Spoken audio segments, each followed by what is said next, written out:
Anthony Adebayo. We off the record. With you there, but if you're a coach, do you take that chance? Yes. You can reach us at theofftherecordshow@gmail.com. Anthony Adebayo, and the most accurate sports coverage. Scotty B's Fantasy 5. We're different from any other sport. His sophomore year. Comes back and says, you know what? And your boy, Scotty B.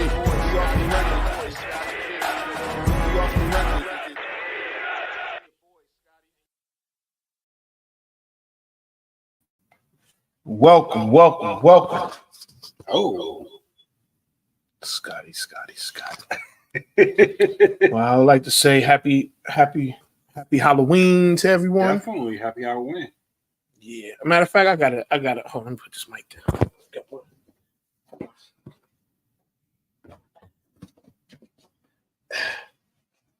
down. You good? Hey, man. Focus, man. What, man? I can't even. I have no words for that. For what? You wouldn't.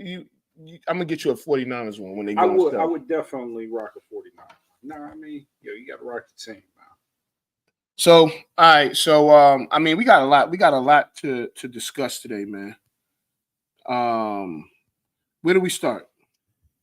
Where do you want to start? I think we have to start at the Cowboys 49ers because we have to get that out the way.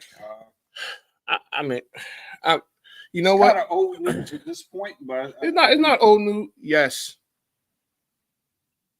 I'm recording. I'm live on the air. How can I help you? Bye. All right. So, golly. Who was that? It's not even important. It's not important who it is or what they wanted. But nonetheless, it's like smoke for him. No smoke. I don't got no smoke for nobody except the refs in the 49ers game against the Cowboys. Let's get right into it. I'm about to take this down. Yeah, it looks hot, man. It looks definitely hot. You a hater.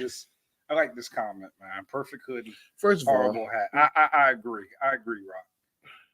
Nonetheless, we'll continue. So the game was a game. I felt like it was a game of two teams that are currently struggling to find themselves, right?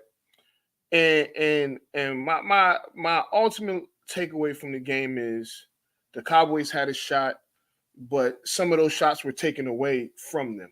And you may not agree. We had a healthy discussion when we went out to watch the game. And before we even get into the rest of the game, I want to tell everybody that Sunday was a very, very dope Sunday. Scott and I, we talked about going to the game, to the Commanders-Bears game, and it lived up to everything that we thought it was going to be. I would have never guessed that was going to be the type of game that we was going to end up at. And here's the thing, because we knew that the 49er Cowboys game was going to come on at 8:15 or whatever time it came on, and we was like, we going to get out of here early. Remember, we talked about, we're going to leave probably like somewhere around the third quarter, but although it wasn't a lot of scoring, they found the way to keep us involved. Well, the thing about it is when you're kicking field goals the entire game, you know it's going to be like a close game because you're only really a touchdown or two like out of it. So that's how I felt. I felt like the Commanders dominated that entire game, but it was just like the Bears. I mean, they had their opportunities, and I thought they were going to win the game. Right. I felt like the Commanders fell apart right at a critical moment, and I mean, we were sitting by Bears and Commanders fans. We was in the trenches. But let's come back to that game because we got it's a lot to talk about that game. But I just wanted to talk about that. But the 49ers game, and again, we had a healthy discussion. But I'm gonna call Scott out now because I didn't like something that he did on Sunday. He was being up front. He was being up front saying, those were bad calls. Then towards the end, mind you, I will add that he said when it was a 17-point game that the game ain't over because we give up leads. He said those things. So then when it got a little tight, he forgot everything he said about those were bad calls by the refs and say, well, the refs called them, so I guess they were good calls. And if there was ever one time I wanted to fight this dude, it was at that moment when he saw Brock. No, he said that the pick play wasn't a pick play. After he said it was a pick play, and I said, so this is what we're doing now. He's losing his own credibility, and I couldn't believe it when he was saying that. I was so mad, not even because of the game, because he changed his story, and I didn't like it. I didn't like it at all. So let me say this, right? I'm a fan. And yeah, maybe there was some questionable calls. I felt like we were cheated out of a couple of calls too. But at the end of the day, a win is a win. I'll take it. Man, if the refs have... Oh, no, absolutely. I get that point. But you can take the win and still have some sort of credibility, you know? So look, right? When the Cowboys were attempting to come back, looked like they could have won, that's the wrong time to ask me to take accountability for some bad calls. But you said the Cowboys were going to come back. I was ready to go play blackjack. You said, no, Ant, don't go nowhere because the Cowboys are going to come back. We give up leads. You said those were your words. And you said, and then you flipped the switch. And I couldn't believe it. I wanted to focus on my team. Regardless, I'm glad that we got the win. I think we needed that win more than you guys. I think we needed that win. I think the reality is that it's going to be tough in the NFC West. I think all the teams are very closely matched, and I think a loss, it wouldn't have put us out of the mix. Mm-hmm. But I think that I feel like that division is starting to pull away, and we need that win. For you guys, I think you guys can make the adjustments. I really think that CeeDee Lamb was underutilized in that game. And I think that Dak Prescott has got to be more consistent playing the 49ers. And I don't want to get too much on Dak Prescott, but it's like the Cowboys. The 49ers are what the Kansas City is to us. Like, I feel like the Cowboys, for whatever reason, when they play the 49ers, they forget how to play football. And I feel the same way about when we play Kansas City. And I think for the last 3 or 4 years, it's been like that, to where I feel like when I look at the Chiefs, I'm like, man, Kyle Shanahan is never going to be Andy Reid. And I feel like Mike McCarthy is never going to beat Kyle Shanahan. And I started feeling that way right when they went to halftime. They interviewed Kyle Shanahan, and it was like almost like he had like a very cocky, arrogant. We're gonna get demeanor. The ball. We're gonna score. Yeah. We're gonna. And you know what happens? They came out, got the ball, and scored. It was. He looked as if like, what are we doing here? Like, this isn't my team. Don't worry, I'll make halftime adjustments. This is the same old Mike McCarthy, and I'll get it done. So that's how I felt at that moment. But I do want to switch gears. Okay. We do have to congratulate the LA Dodgers. We'll get to that. Forget the LA Dodgers. No. We gotta get this out the way. We definitely. This man Scott be all over the place. But look, we were gonna congratulate them. You know how much stuff we got to talk about. We got to talk about. Because you see, Scott think he's so slick. He knows that there's something that we're missing from this game that we have to talk about. And you're just trying to say, let's just go talk about the Dodgers. No. We're going to get to the Dodgers. Don't worry. We got the Dodgers to talk about. We got some other NFL. We got some NBA. But we're going to talk about your boy, Nick Bosa. And we're not going to just let it slide under the rug, because normally that's what we do. Or no, that's what you do. You just let the little boy just go and say what he want and do what he want. And we just sweep it under the rug. No. We're gonna talk about Nick Bosa. Hold your guy accountable, Scott. All right, so hold him hold on, accountable, hold on. or I will close this computer. Can you paraphrase while we're holding Nick Bosa? Scott can't even. Yeah. Okay. So what happened after the game? I believe it was Brock Purdy was getting interviewed. I know at one point they had Brock Purdy, George Kittle, and the running back. I forgot his name. They had him, but it was just Brock Purdy up there at the time. And Nick Bosa comes over there with a MAGA hat. If you don't know what the MAGA hat is Make America Great Again. And if you don't know, that is ultimately the Trump. I don't know what you call it. The Trump wear. All right, that shows you don't pick your side. It is what it is. And ultimately, when they said leave politics out of sports, I know we heard that pretty much for a good 3-4 years from 2016 to 2020.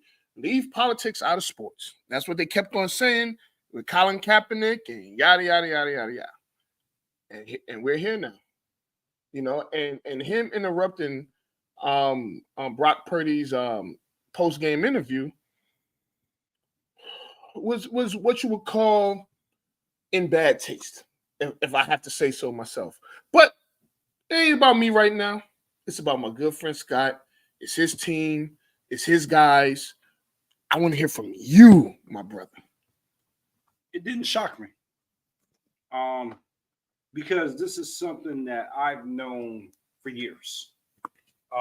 Did I think that was bad taste? And do I agree that we should keep politics out of sports? Absolutely. But at the same time, I didn't get as offended. Of course you did. Well, look, let's be honest. We've known since the minute that he's drafted his stance. Like, this is nothing new. Does that make it right? Does that mean he could just do whatever he want to do? I don't think so. I think that and just think about this. Colin Kaepernick, who played for that same organization, was trying to make things better for our people in this country. And he pretty much lost his career doing so. Never hurt anybody doing so. And again, you have people like Donald Trump calling them SOBs, calling them all sorts of things for trying to do the right thing. And now this guy comes, and if I'm not mistaken, I believe Nick Bosa said something about Colin Kaepernick, or was it Joey? It was one of them. I think called them. I forget what they called him. Some sort of name. I can tell you that. And it shouldn't be swept under the rug. And I feel like the same people that had something to say about Colin Kaepernick, the same people that have something to say about LeBron James or anybody, Jaylen Brown, those same people that said keep politics out of sports. They should come on back to the forefront and hold this man accountable who is bringing politics into sports. I would agree with that, right? So all you're saying is everybody needs to keep the same energy. Yeah, I'm taking his hat off because So I would agree with that. Everybody needs to keep the same energy, mm-hmm. and that this should have been more of a covered story. But again, it really didn't have any impact on me because I've known this for years. And I know most people that follow the 49ers know where Nick Bosa stands, right, as far as like politics.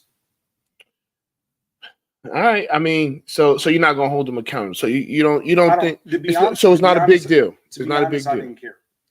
It's not, but it's not about you, Scott. It's not. Well, I think there's a bigger. It's not about me. It's not. It's a bigger picture, right? Because we know what Donald Trump stands for. Yeah, but at the end of the day, like, he's not. Like, I see MAGA hats all the time. I see Trump flags all the time. And even though that's what he stands for, you just see it everywhere. So the fact that... So you don't care that he don't like black people? I'm going to be fair on this. I don't think that if you necessarily root for Trump, that means that you don't like black Like, that's fair. Yeah, I want to give people the benefit of the That's doubt fair. that they may align with him and still like black people. I'm not going to put that tag on anybody just because they have a MAGA hat. Now, in your yeah, I mean, Okay, if you say so. Okay, all right. I mean, it's a lot of people with him walking around. I mean, it just, like I said, this is going to be an interesting election. Mhm. I would just say that. Please go vote. Oh yeah, everybody go vote. Please go vote. So, all right. So, we can move on.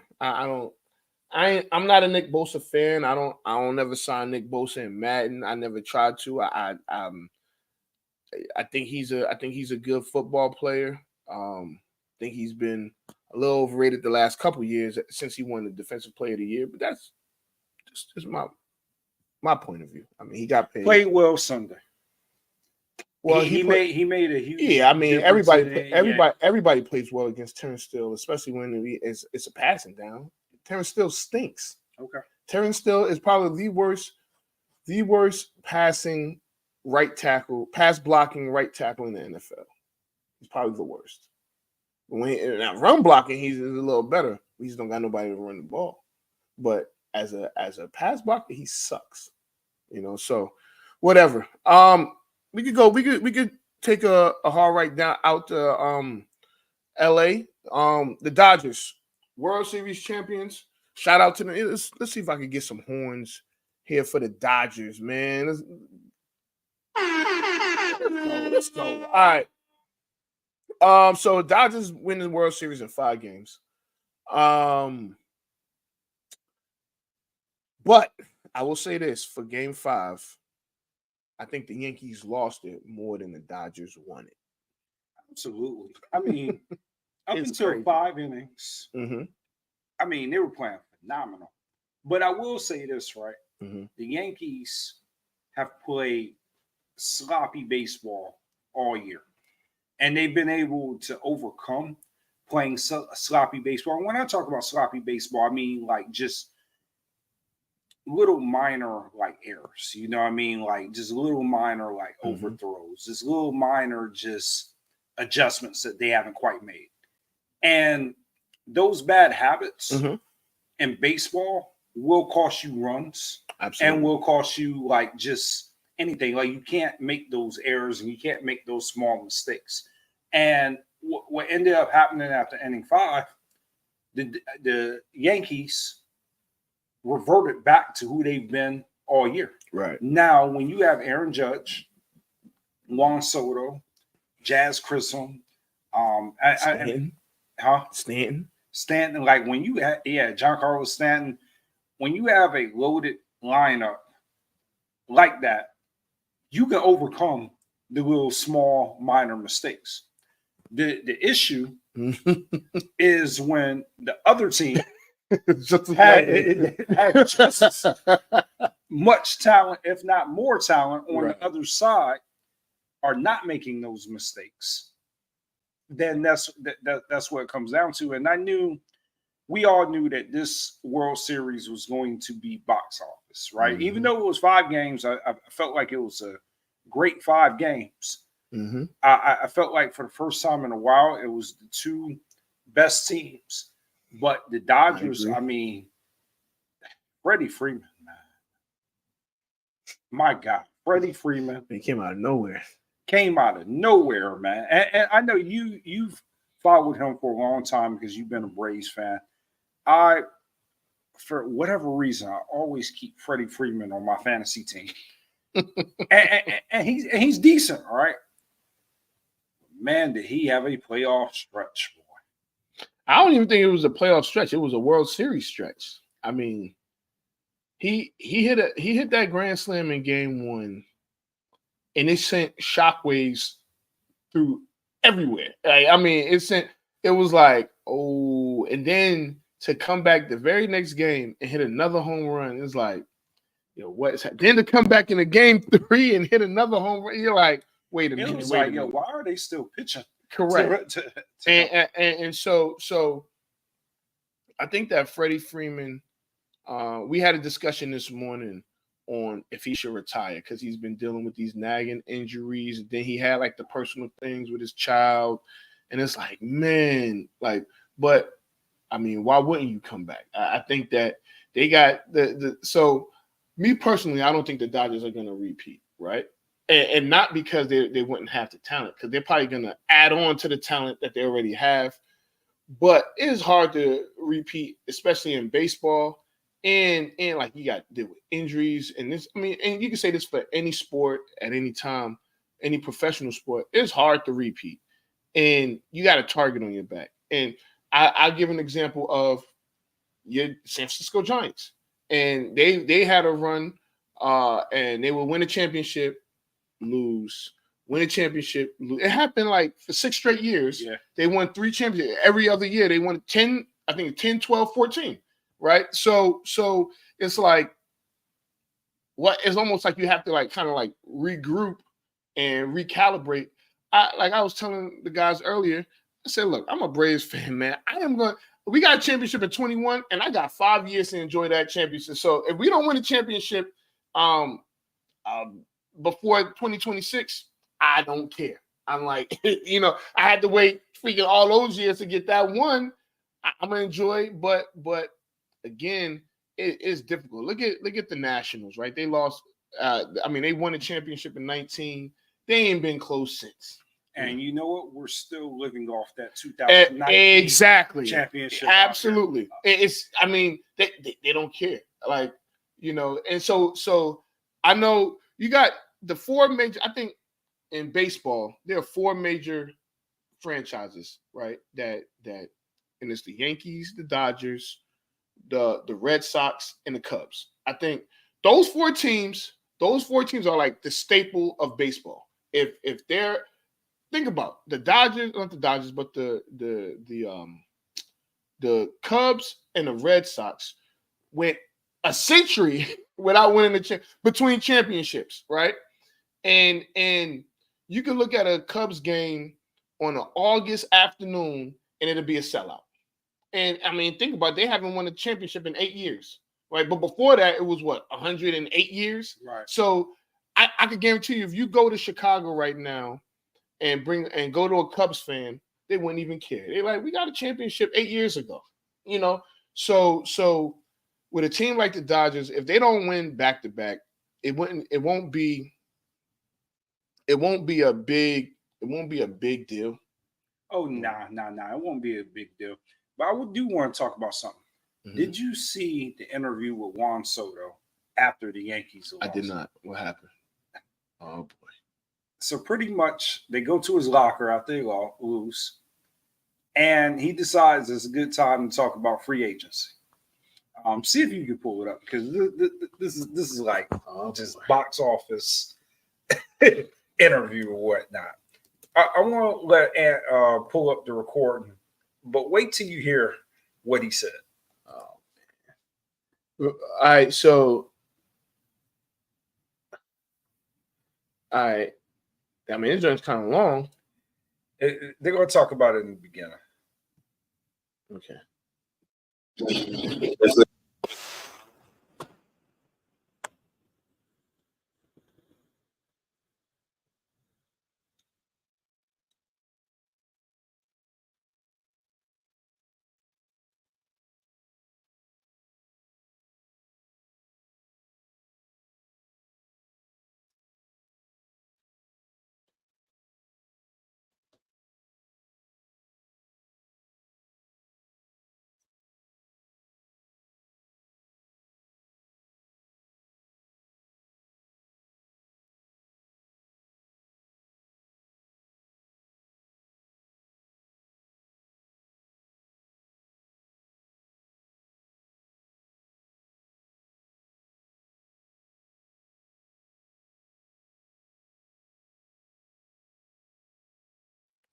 All right, so he never got to the part of the interview that I wanted, but I'm just gonna paraphrase.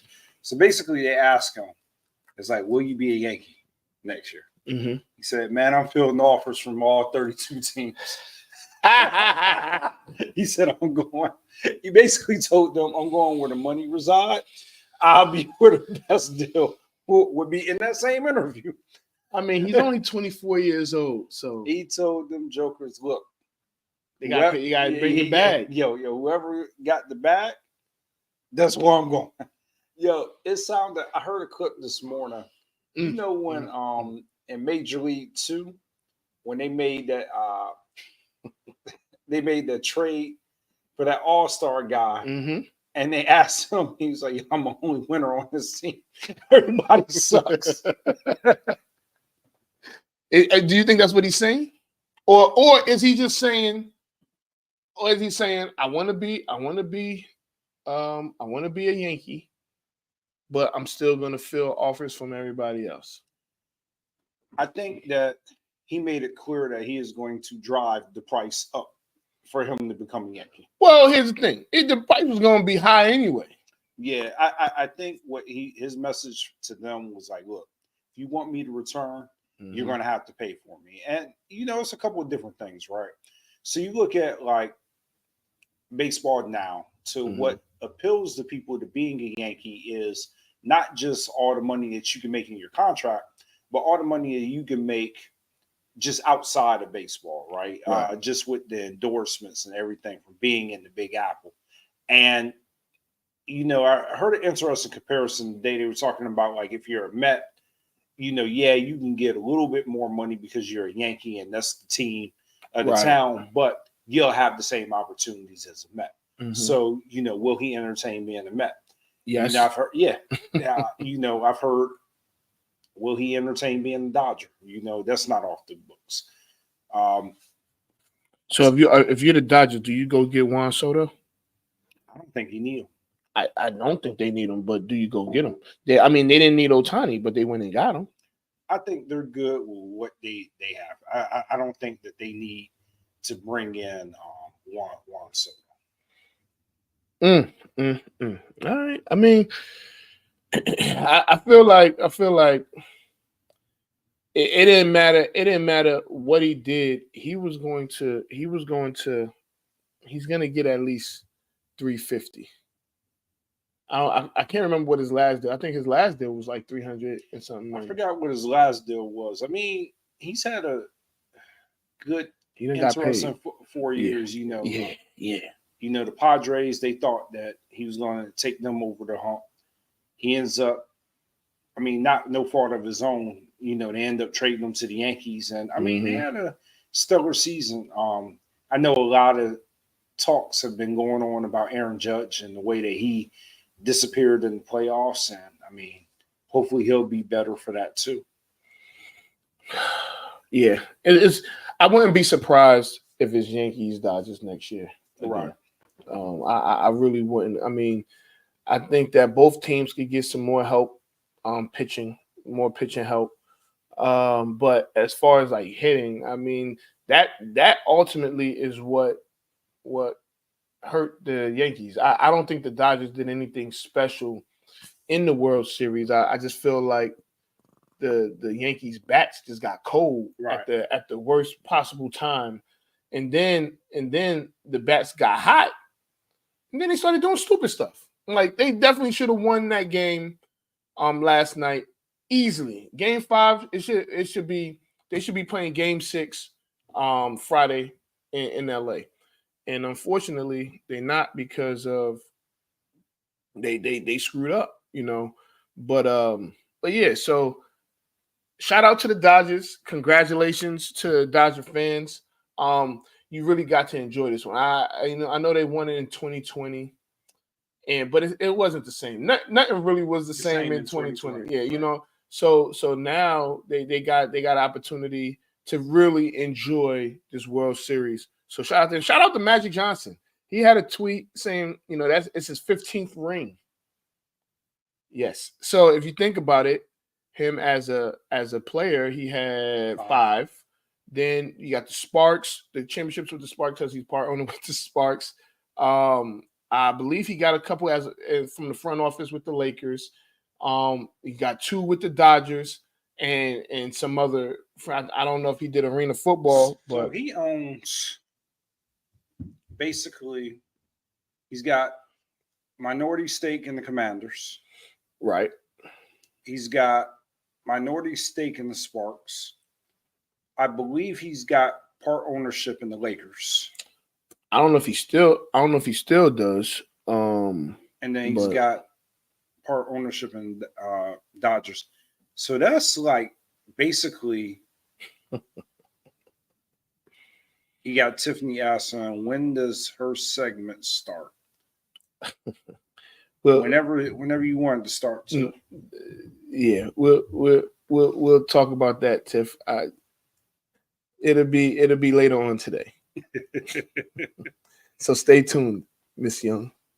Yeah, your segment is coming up, and it's not really your segment. All right, let me tell y'all. Let's give a quick history on Tiff since she wants to chime in, and I don't appreciate her just chiming in and stuff like that when she could have just texted you or text me. But since she wants her time, we're gonna give her some time. So this is her segment. It's taking up time that we got to talk about other sports. So we'll give it. So Tiff, when we were in DC, Tiff was a huge help with Off the Record. She helped us, with booking guests. She helped us with some advertising type things. She helped with a lot of social media stuff. She was like the Off the Record Swiss Army knife, right? She helped us. She helped us go when we couldn't really go. And this was before we was really doing video. Like we were on the radio, but so then just having a conversation with Tiff. This is probably a week ago or so. She had an idea, and I said, you know what? I like that idea. I don't even think I told you. I'm telling you now. So she was like, and we'll do the segment later on in the show. Like I told her before, but she don't listen to nobody. But it's ultimately bringing shine to some of the charities that some of the athletes have. So it would be somebody from the Thursday night game. I think she told me that at homecoming. Yeah, you probably didn't really care either. No. We were having, I believe we were having breakfast, and she kind of brought it up. Neither here or there. Right. So with that, so what we will be doing is we'll be bringing a light to charity that you can check out from a particular player from either. It'll be more than likely it'll be a Thursday night game, and it won't be like a CJ Stroud or Aaron Rodgers. I don't even think Aaron Rodgers got any fun, but whatever. That's a whole nother subject for another day. But it'll be someone that's on the team that may not get the recognition that they normally would get any other time, and we're gonna bring recognition to those people in their charities. Now that we got that out the way, thanks, Tiffany. Let's get some horns for Tiff. All right. We could actually use the horns to like break up the song. Right. But anyway, whatever. That's creative. All right. So we're gonna take a hard left back to the NFL.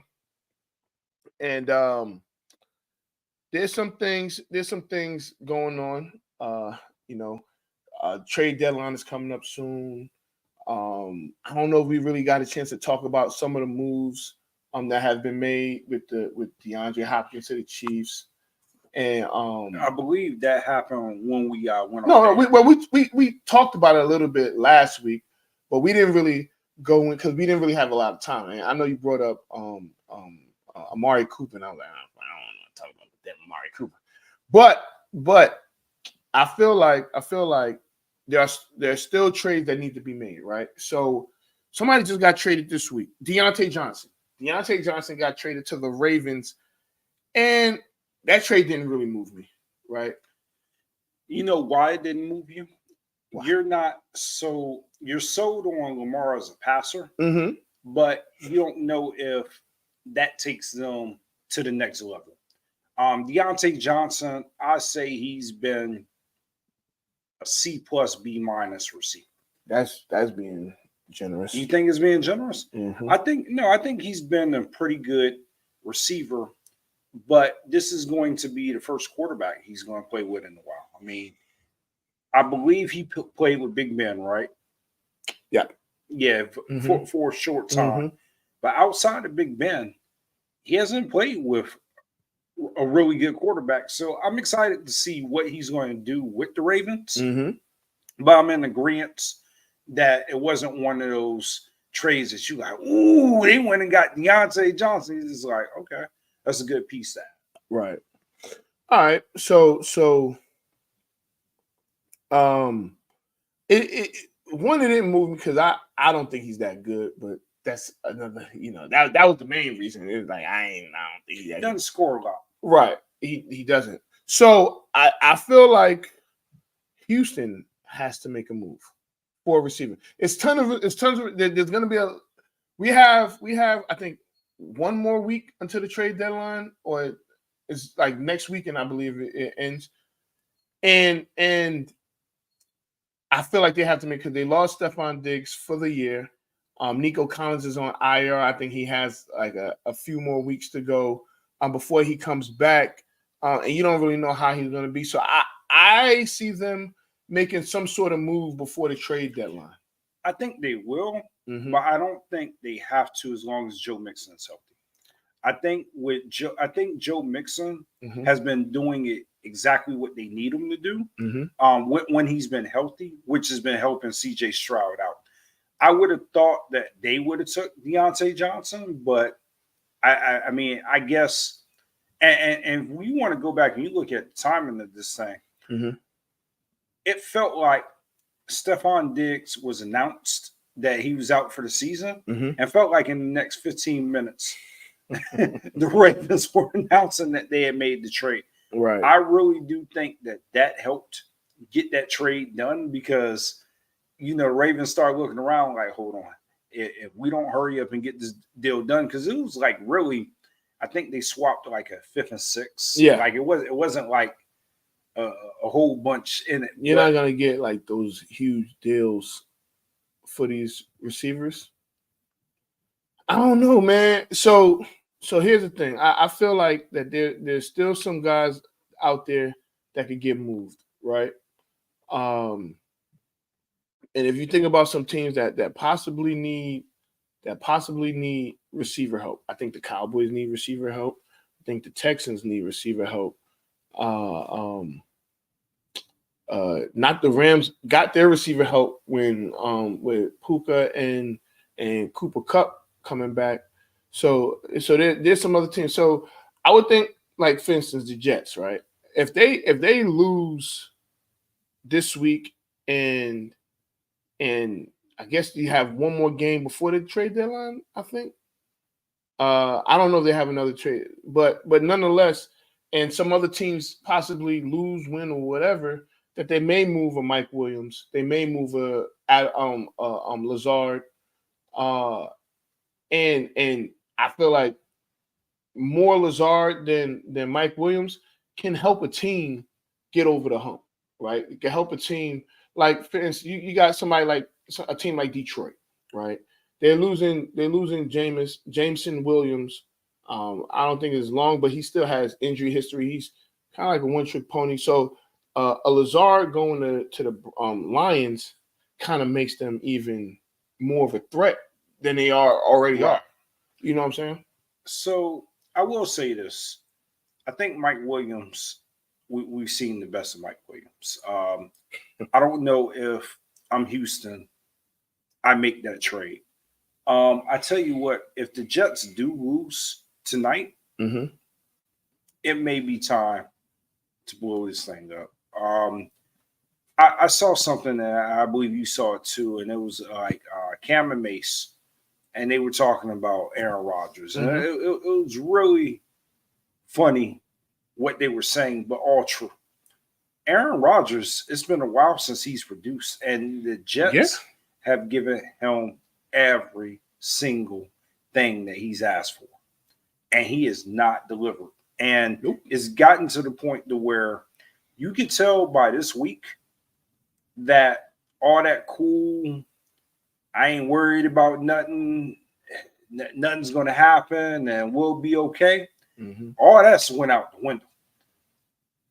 It's panic time in New York because, to be honest, you went and got Devontae Adams, which, I mean, a lot of people felt like you guys should have got that deal done a lot earlier. You got rid of your coach, and getting rid of your coach seemed to be a worse move because they look worse. Their defense is terrible, playing terrible. Because now the guy that was so you had a defensive head coach who but the guy who was his right hand is now the interim head coach. He can't focus on the defense how he was focusing on the defense before because he has to deal with everybody, and ultimately you can see the defense struggling because of it.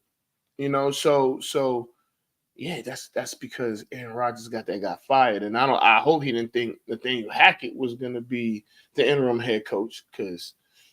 Well, the other thing, we already saw what happened with Nathaniel Hackett when he was a coach. So it'd be a very, I've come to the realization Nathaniel Hackett is the Nate Peterman of coaches.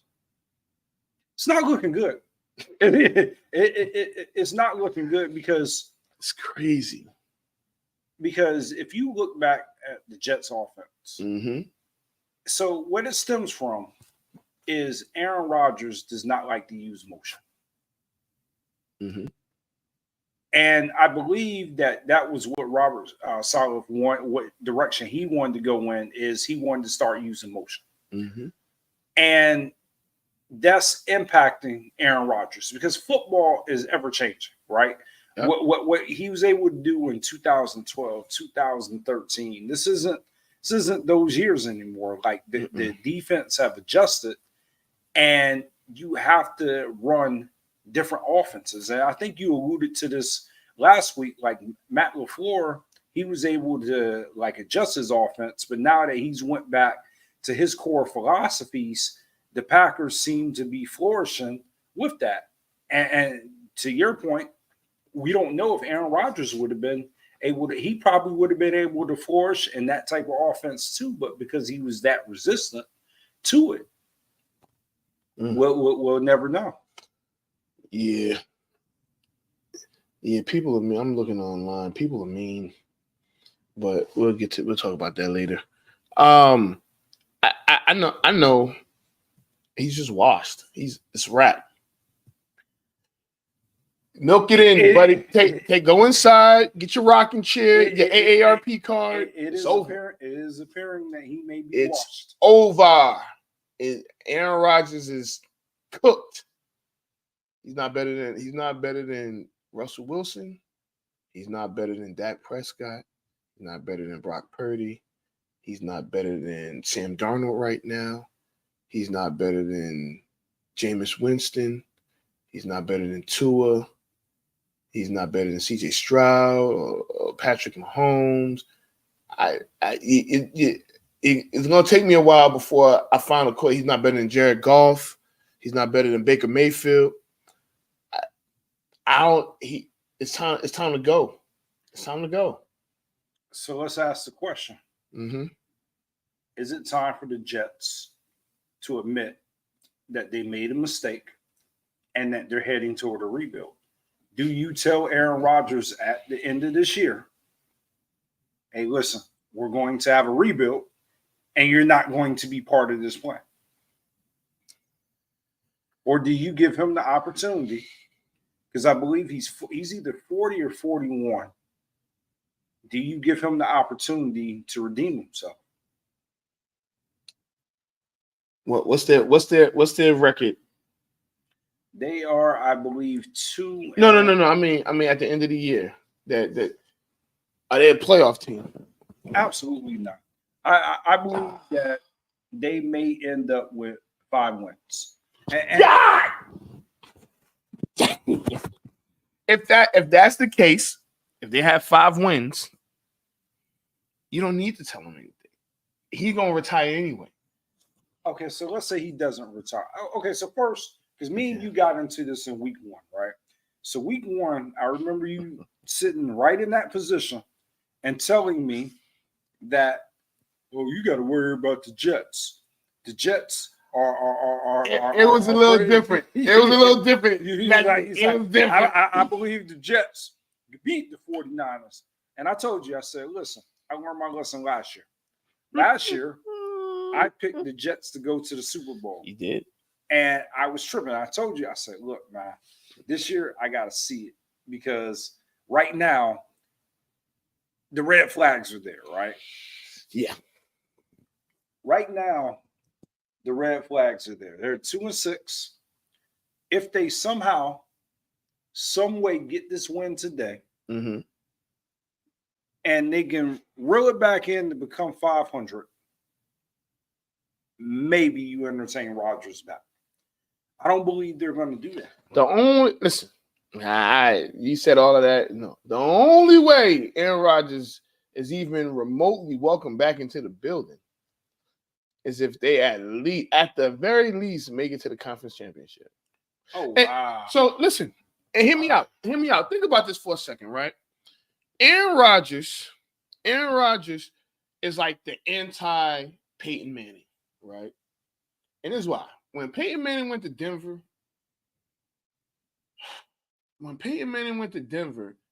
he was like humble. He was like, I'm gonna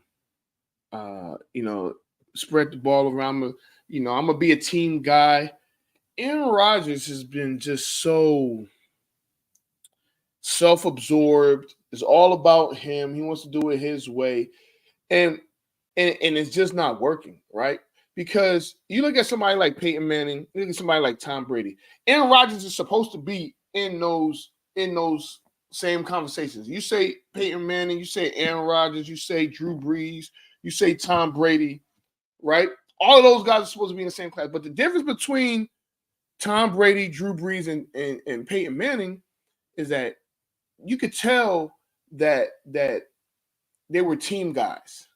Aaron Rodgers is a me guy. And you can tell because when Peyton Manning went to Denver, instant turned the franchise around. We Super Bowl contenders.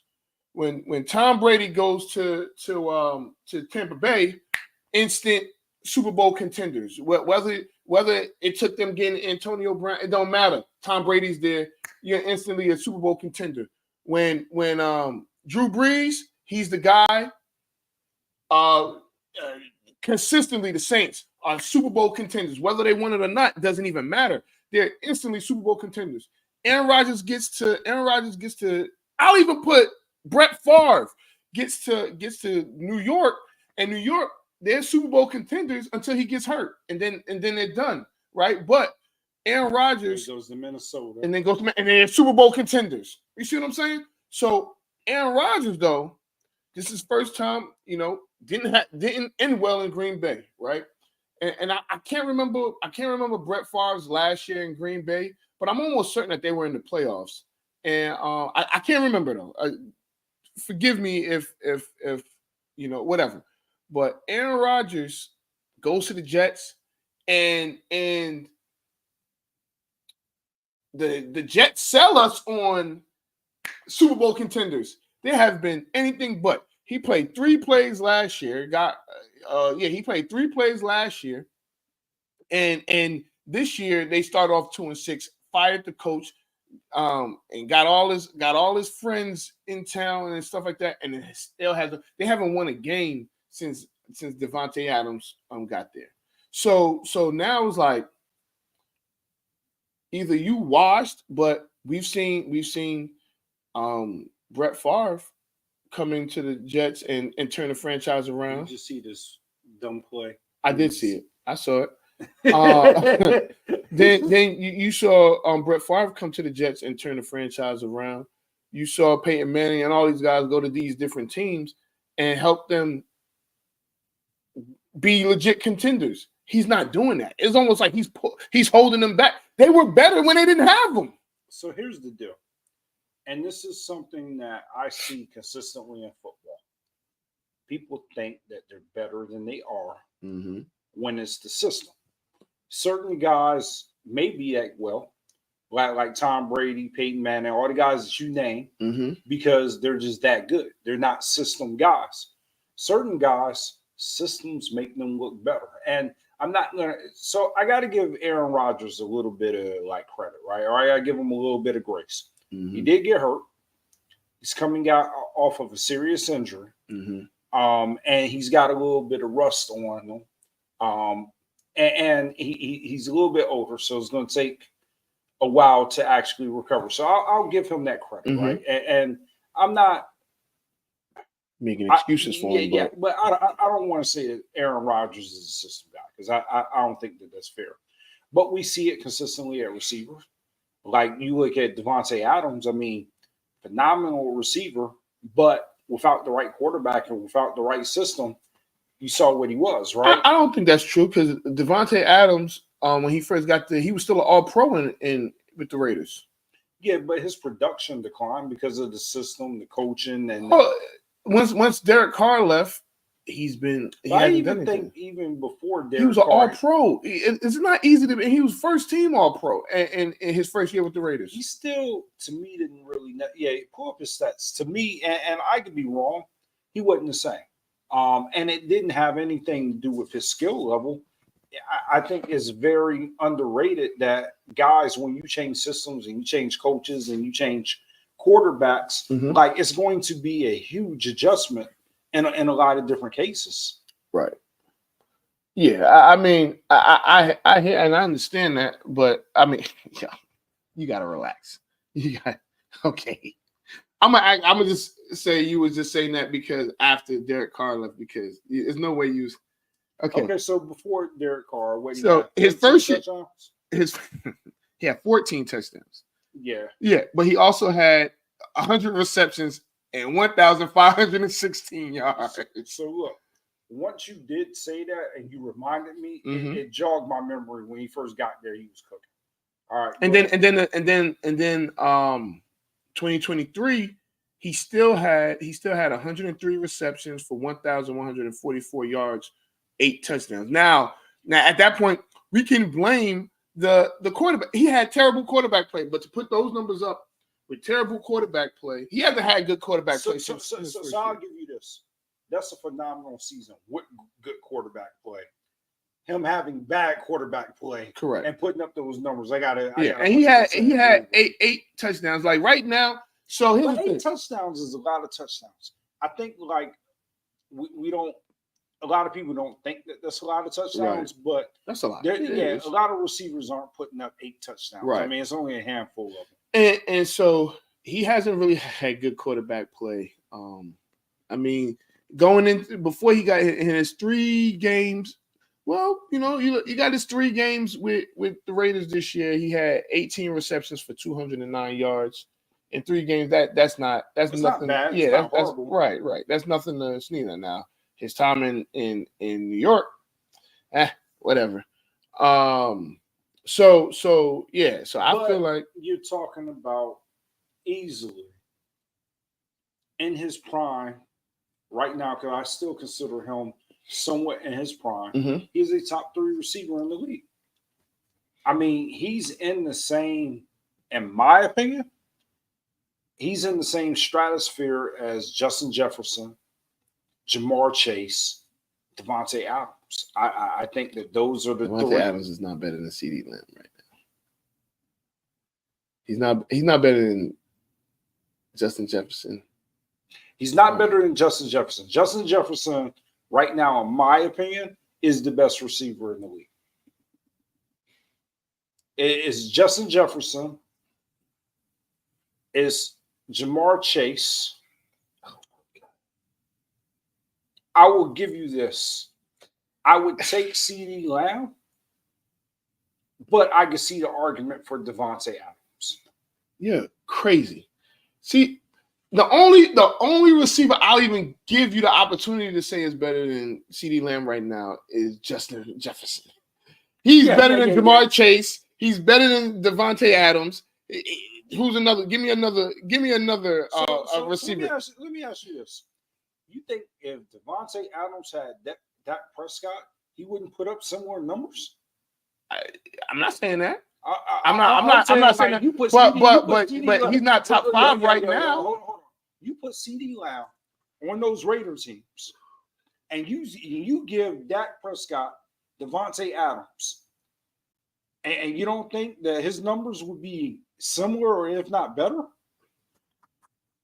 Well, he hasn't had a season like CD Lamb had last year, so I think if he was with Dak Prescott, he would have had a better season. I think you're bugging.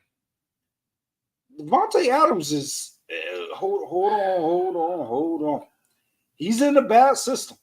I give him that.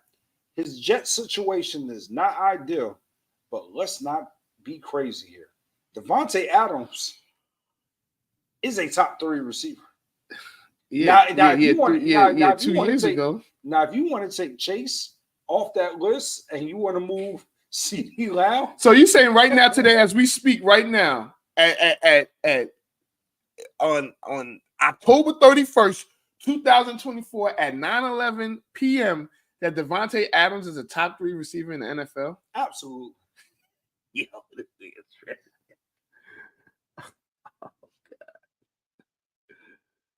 Somebody said that I'm bugging because I'm putting Devontae Adams in my top 5. Right now, yes. He's not top 5 in the league now. If he had better quarterback play. Well, if it was a split, we'd be high as hell. Okay, so if he's not in the top 3, you don't have him in your top 5? No! Okay, let's I have him on top 10. Let's hear your top 5. Let's hear your top 5. I have to hear this. God. All right, okay. So you have Justin Jefferson. Okay. You have CD Lamb. Okay. You still have Jamar Chase because he's a monster. Okay. I will put Nico Collins before I put Devontae Adams. And number 5, I feel like I'm forgetting somebody. I know I am. Well, hold on. Take off Nico Collins. Really, he's hurt right now. But Amon-Ra St. Brown is there. Amon-Ra St. Brown is right there. And I mean, you can make your choice of AJ Brown. You could take your So you think AJ Brown over Devontae Adams? Right now, yes. Right at this moment, right now, yes, absolutely. Phil said Puka or Mike Evans. I would still take Tyreek Hill over Devontae Adams. Okay, hold on. That's who we were forgetting. Okay. So another victim of bad quarterback play. Justin Jefferson, Tyreek Hill. Like hands down, we forgot about Tyreek Hill. That's who we forgot about. Right. So okay, so I go live with not top 5 right now. Will he be there by the end? He's not top 3 because I won't disrespect Tyreek Hill like that. Tyreek Hill, he's had a rough go because he hasn't had a quarterback. That's true. But when he's got when his quarterback is back, that's a bad man. So okay, so Tyreek Hill, I'm not taking Puka Nacua over Devontae Adams. He had a better year last year, though. He had a better year, but I'm not taking. He was a rookie too. Yeah, but I'll rather have. Right now, you're bugging. Yo, what? You'd rather have Devontae Adams right now over Puka Nacua? No. Hey, Scott, you gotta stop this. You gotta stop. Yo, you gotta chill, man. You gotta relax, man. I would rather have Devontae Adams. I think everybody is forgetting Devontae Adams is a baller, man. He is a baller, but he's top 10. He's top 10, and he's not 10. He's top 10. He's between 6 and 10. I don't care where you put him at, between 6 and 10. He's 6 and 10. He's in that next. He's not top 5 right now. So, Mike Evans. So I'll tell you what, right? I can see the argument for Mike Evans. Mm-hmm. I can see the argument for AJ Brown. Mm-hmm. And I can see the argument for CD Lamb. First of all, no argument for CD Lamb. You got to stop this right now. I put CD Lamb right next to Mike Evans, CD Lamb, and AJ Brown. and I could comfortably say Devontae Adams. So yeah, you like you said, So you got him at 8? No, I think you could argue those 4 as your fourth. Your 4 through 7. So who are your top 3 real quick? I gotta go Tyreek Hill. I gotta go Justin Jefferson, and I'm going Jamar Chase. You think Jamar Chase is better than CeeDee Lamb? Yeah. Who's had the better career? It's not I even close. personally like Jamar Chase. I don't care what you personally. What does what does the film say and the numbers say? I mean, the film says CeeDee Lamb. The numbers say CeeDee Lamb. Like, what do we? So let me ask you this: you think people fear CeeDee Lamb more than they God, fear you Jamar? fear CeeDee? You fear CeeDee? You was scared shitless. I'm scared of Jamar Chase. Listen, man. So I'll give you this. I'll give you this, right? I felt that Sunday Dallas did a disservice to themselves by not targeting him on every play. That would have been my game plan. I would have 4 downs. We're going to CeeDee Lamb every down. You're going to have the triple. However, Jamar Chase is a bad boy. He is a bad boy. I mean, like what's their comparison? What's their comparison? I really CeeDee Lamb and Jamar Chase. Because right. you know what? I will say this because you've been getting me on all the stats today. So possibly you're not gonna win this one either. Yeah, possibly. I'm gonna tell another you L. So before I get to those CeeDee Lamb versus, because I feel like we did this already, but we'll do it again for the people. But I'm gonna do this for you. I'm gonna go CeeDee Lamb versus the 49ers, right? And then I'm gonna go Jamar Chase versus the 49ers. Is that fair? No, because they play the Cowboys a lot more. Just raw stats. And look, I don't hate St. Brown. I just don't think. I think St. Brown is a really good receiver. But if you look at the careers of A.J. Brown, Mike Evans, and Devontae Adams, I don't think he's there yet as far as that. You know what? You know what I think you think? You think St. Brown is Hines Ward. That's what you think he is. No, he's not Hines Ward, but he has a very similar game to where he does everything like Hines Ward. He's aggressive. He's a great blocker. He's a great team guy. No, I don't have nothing against St. Brown. Scary Terry. No. I mean, he just got a quarterback. I mean, he's a good receiver. He's a good receiver. He's a good receiver. But and he's probably gonna make a Pro Bowl this year. But I wouldn't have Terry McLaurin over. I think he's just outside the top 10 right now. I think that he can be a Pro Bowler this year. I don't think he'll be an All Pro. So I'll say this while you're looking at the stats, because I know we're going to probably wrap up pretty soon. Just having that discussion has made me remember it's a lot of good receivers.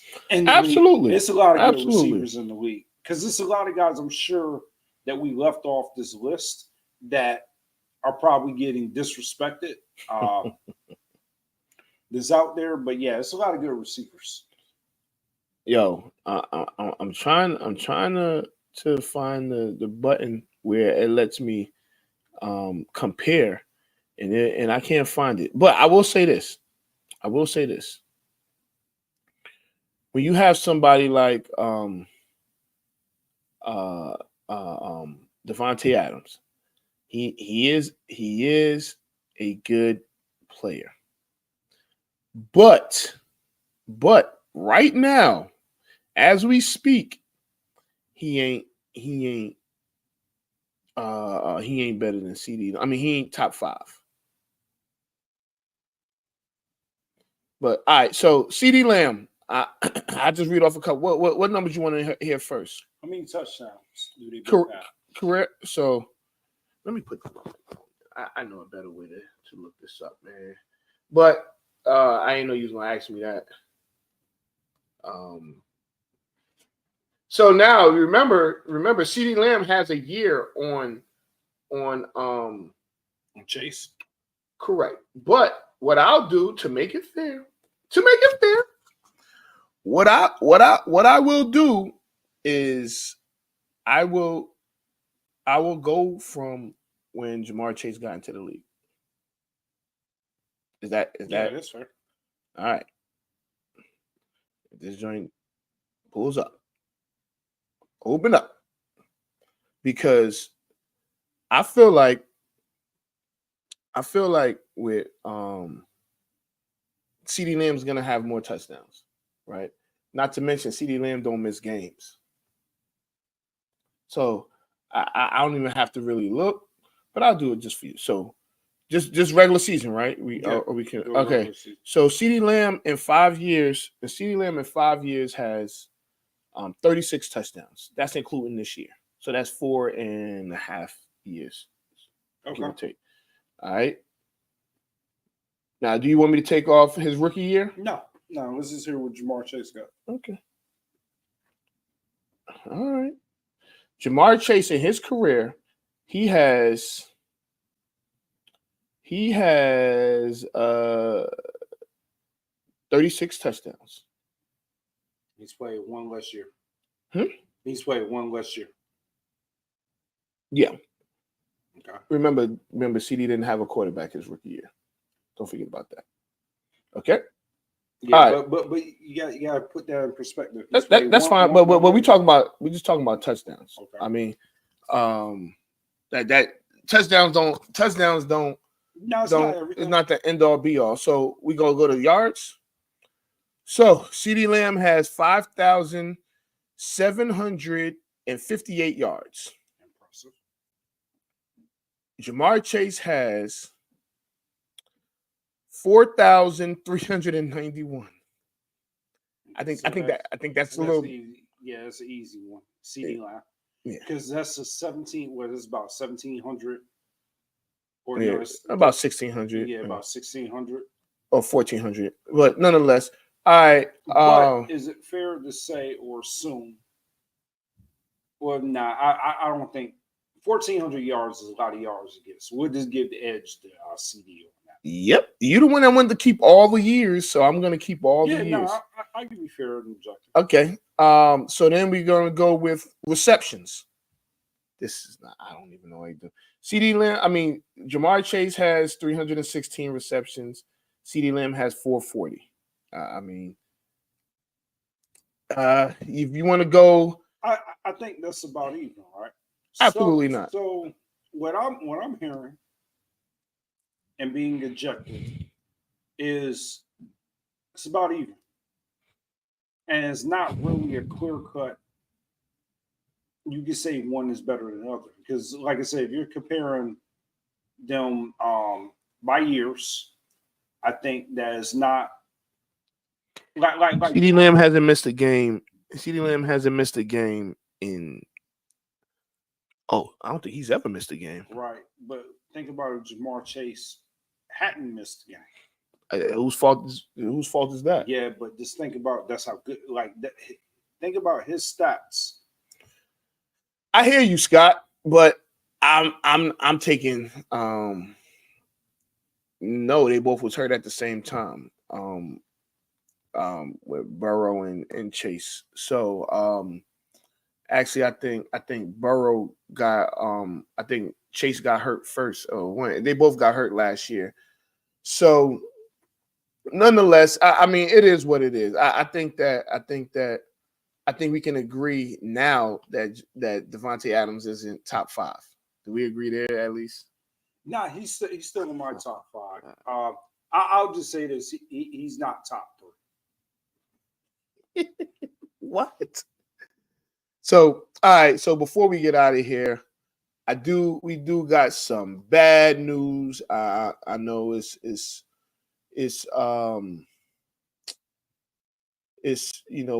we talk a lot about all other stuff, and I wouldn't feel right as a person not talking about Charvarius Ward losing his daughter As a father of 3 girls, I couldn't imagine what he's feeling like. So, prayers, to Various Ward and his family, because his daughter was 1 year old. Not really sure how she passed. I don't even think that even matters or is even important. So, and that's tough. I mean, play a game. She was at the game on Sunday, so that was, if I'm not mistaken. I thought I saw a picture with her at the game, but that could have been an old picture. I'm not sure.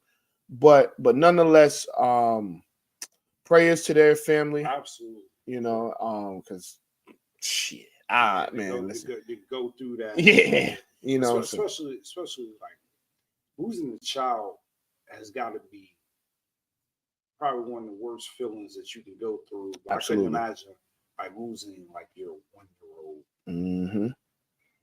Yeah, that's. I don't know. I don't even want to think. I just think that just pray for his family and hopefully they stay strong, and I don't know. That's rough. So, but all right, man. So it's I think we're just about done. Next week we will have our first, the first charity spotlight.